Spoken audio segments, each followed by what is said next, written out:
Alors, donc pour créer le workflow, bien évidemment, nous, on a ouvert une page vide, mais il faut savoir juste une information très importante.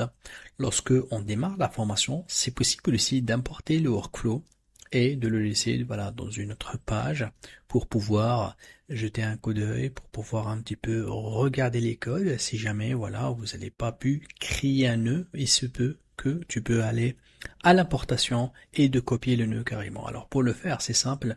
Vous allez voir que là, ici, il y a un petit bouton qui s'appelle Import from File. Et lorsque je clique ici, vous devez sélectionner le fichier .json que vous avez téléchargé du support du cours. Donc là, je sélectionne et je fais ouvrir. Vous allez voir que tout le workflow vient donc d'apparaître ici. Donc là, je peux bien évidemment en fait le mettre à jour et si jamais voilà, je veux utiliser ce nœud-là, il suffit que je clique une fois, je fais un copier comme ça et je peux tout simplement le mettre dans.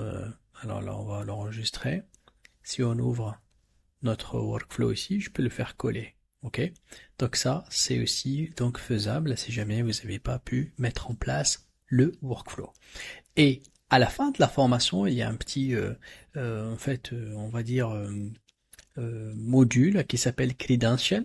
Le Credential, lorsque vous importez votre workflow, vous allez savoir ou bien remarquer qu'il y a certains nœuds qui vont pas en fait être connus, vu que c'est la première fois que vous faites l'importation. Et ça, on va le voir donc dans la partie Credential. Alors pour moi, ce que je te conseille, c'est de suivre la formation dès le départ pour pouvoir voir avec moi comment je fais la création. Et vous allez voir que tous les nœuds qui sont pas ici reconnus, vous allez pouvoir les connecter grâce au module Credential.